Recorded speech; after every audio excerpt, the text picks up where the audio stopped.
Salut, bienvenue sur 9art.fr. On est toujours au Festival international de la bande dessinée d'Angoulême. Aujourd'hui, il fait plutôt beau, ça c'est sympa. Autre truc sympa, on a rencontré plein d'auteurs aujourd'hui. Mathieu Bablé, qui travaille chez Ankama, qui a bossé sur Doggy Bag. Lin Ku, un auteur chinois dont je connais absolument pas son boulot, mais il était plutôt sympa. Et Elsa m'a dit que ce qu'il faisait c'était pas mal. Et Jason Aaron sur le stand d'Urban Comics, il nous parle de Scalp et de ses prochains projets à venir chez Image. Et à la fin, on va essayer d'aller, je dis bien on va essayer, avec Alex, d'aller à la soirée Arg. Voilà, à plus. Alors, donc je m'appelle Mathieu Bablé. Je suis donc plus ou moins jeune auteur chez Ankama. J'ai commencé la BD il n'y a pas si longtemps que ça, il y a 4 ans par là. J'ai tout de suite essayé de rentrer chez Ankama parce que c'est à peu près à la période où Metafocase est sorti. J'ai trouvé ça complètement fou, et puis la pagination libre et tout. Et du coup, après mon école d'art appliqué, j'ai monté un dossier pendant une petite année pour Run spécifiquement. Et par chance, ça a marché tout de suite. Je l'ai envoyé, ils m'ont répondu dans la semaine. Et c'est comme ça que La Belle Mort est née quelques mois plus tard. Et donc c'était ma première incursion donc dans le label 619. C'était super chouette. Bon, alors après j'ai voulu du coup faire une histoire un peu différente. C'est pour ça qu'Adrasté est sorti et toujours chez Ankama mais sous un autre label. Il y a la liberté, c'est-à-dire que moi je leur pitch vaguement et très mal un truc et ils me disent ok c'est parti et je fais ce que je veux d'un bout à l'autre. Enfin je veux dire ils disent pas il faudra mettre des nanas à poil en page 20 pour commencer à ce que le lecteur voit des trucs sympas, tout ça. Enfin je suis vraiment à 100% libre que ce soit dans le scénario et le dessin. Et puis voilà parce que Run, Blacky, Souria, Florent, enfin du coup on est toute une équipe, on se connaît bien et enfin c'est super agréable de discuter et d'être ensemble et du coup ouais, t'as pas envie d'en partir pour ailleurs quoi. Parce que j'essaie vraiment de faire des trucs originaux entre guillemets et qui soient pas justement dans des étiquettes. Alors j'essaye de faire des trucs un peu oniriques et contemplatifs tout en essayant d'avoir un fond et un truc à raconter. Alors, une prochaine BD, ça sera de la science-fiction, ça sera un gros one-shot de 200 pages qui va en gros explorer tout, qui va en gros parler d'une société parfaite dans un futur proche. Société parfaite parce que tout le monde est libre de consommer ce qu'il veut et de vivre selon ses envies consuméristes.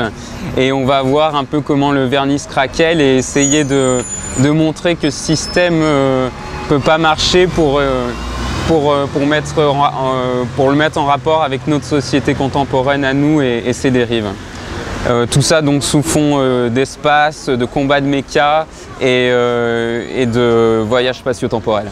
On est vraiment dans un tournant de la bande dessinée avec le numérique, avec le turbo-média et on se rend compte que les maisons d'édition et les éditeurs font plus le job et essayent de s'agripper à ce qui reste de l'ancien système et ne veulent pas évoluer et nous on est là au milieu et ça va être forcément nous qui allons payer les pots cassés et du coup on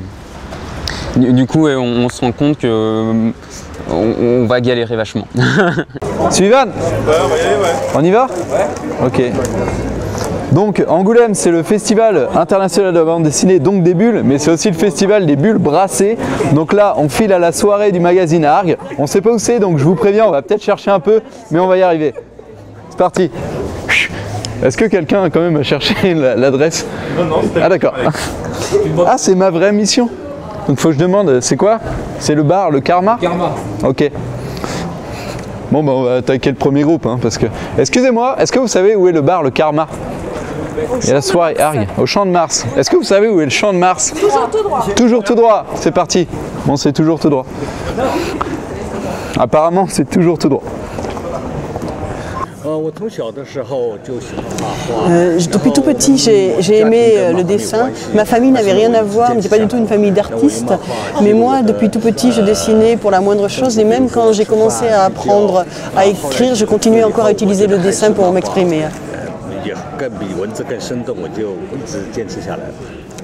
En fait, mes livres racontent surtout ma propre vie, mon expérience. C'est vraiment en fait l'histoire de Chine racontée à travers ma vie, donc la petite histoire qui raconte un peu la grande histoire.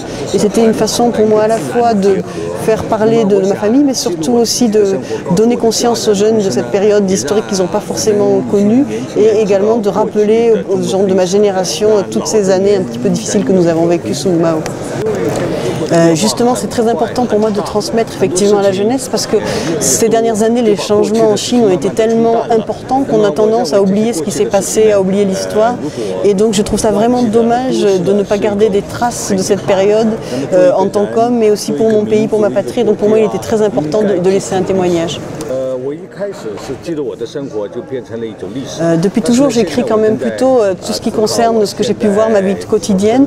Donc à présent, effectivement, j'ai de nouveaux projets, mais ça concerne plutôt la Chine d'aujourd'hui et les bouleversements qu'ont connus la Chine. Et dans le futur, j'ai aussi des livres qui vont essayer de faire un peu de prospection, qui vont parler de la Chine à venir.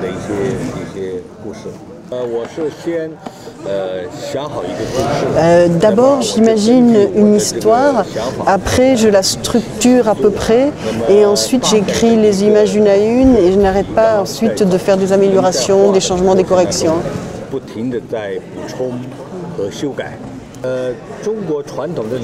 Alors pour ce qui est de la bande dessinée chinoise, j'ai été très influencée par un auteur chinois qui fait du Lien Ranhua, qui est notre vieille bande dessinée traditionnelle chinoise.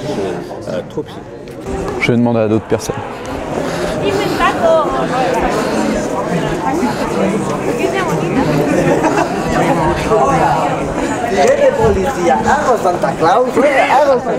Je parle espagnol, automatiquement j'étais bloqué là. Il y avait de l'espagnol, je savais pas dire Champ de Mars en espagnol, donc j'ai pas pu demander. Le nouveau super-héros, il va pas forcément travailler dans l'édition, puisque elle est en train de toujours. Enfin, elle a des difficultés. Bah non, ne dis pas ça. Non, mais. Mais non. En plus, ton argumentaire est hyper bien, merde. Bah, vas-y, on arrive bientôt à la bulle. Va falloir redemander à d'autres personnes où est le karma. Et je pense qu'il y a des chances qu'on arrive et que ce soit complètement fermé, que la soirée ARG soit complètement terminée et qu'on ait complètement l'air de con. C'est possible. Ou alors que ce soit juste un PMU. Alors on va se retrouver dans une cave avec une stripteaseuse. Ça on l'a déjà fait. Ouais, ah merde, c'est vrai. Preuve à l'appui. Non, ça on coupera. Preuve à la pluie avec le truc et puis on fait incruster la vidéo, c'est quand même dégueulasse. On la garde pour la 4e quotidienne avec un joyeux anniversaire Edmond. Sure, Scalped is a crime series set on a modern day Indian reservation in South Dakota. So it's a story that involves elements of crime stories we've seen before. There's an undercover FBI agent, there's a local corrupt tribal government led by a kind of a Native American version of Scarface, you know, a Native American Godfather. There's a casino that everything sort of revolves around. But on the other hand, it's really a story about this pretty big group of characters surviving, struggling on this reservation. People who are deeply flawed, people who struggle despite themselves, struggle to overcome their history, their setting. So it's really just it's a character drama that unfolded over the course of 60 issues, 6 years, 10 volumes, and ultimately winds up being sort of a journey of discovery for the main character, and also kind of a tragic course for him.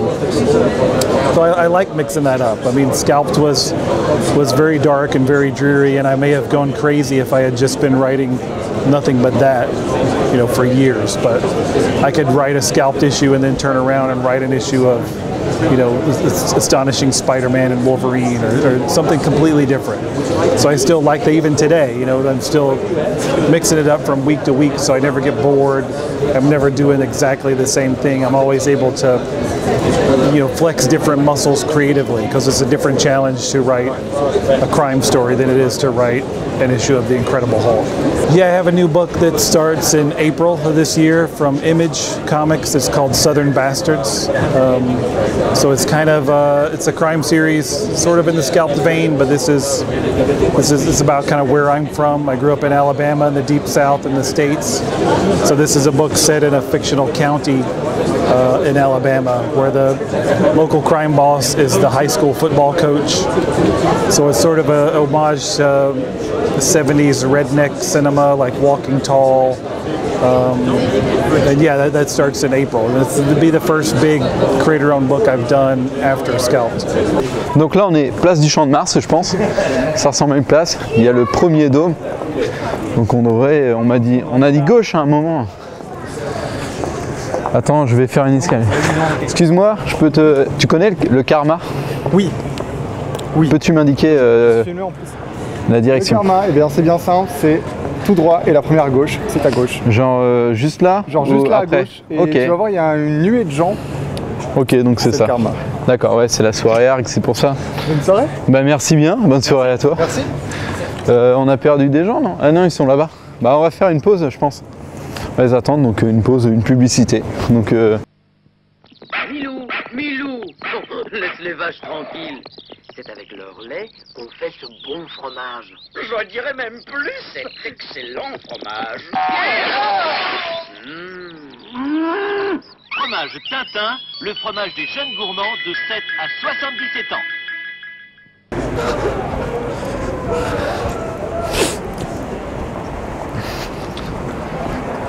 Ah en fait, c'est le bar qu'on connaissait super bien à Angoulême. C'est le bar où on a été le plus l'année dernière, donc, mais personne ne nous l'avait dit.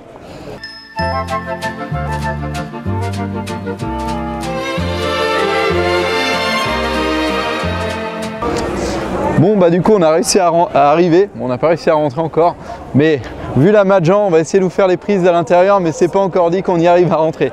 Mais voilà, la soirée ARG. C'est moins de la BD d'un coup. Tu viens d'arriver en fait? Bon bah, on va rentrer quand même.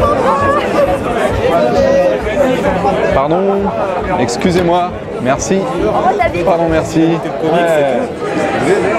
Bonsoir. Merci. Ah ouais, d'accord. Bonsoir, bonsoir. Il y a plein de monde, c'est rempli, c'est blindé. C'est pas les miennes. Je crois qu'il y a un concert au fond, donc s'il continue, il y aura sûrement du rock. Mais on va y aller, on va voir. Pardon? Ça m'arrive. Ça va. Je ne prends pas ma habitude. La bonne à la vôtre. Hein. L'extérieur, c'était 25 degrés. Oh là là. Dès que tu passes à Berlin. Effectivement, des musiciens. Je crois qu'on ne pourra pas aller plus loin. Donc voilà, ça c'est l'autre Angoulême, l'Angoulême de la nuit. Ça fait un peu Ibiza quand même. Bizarre.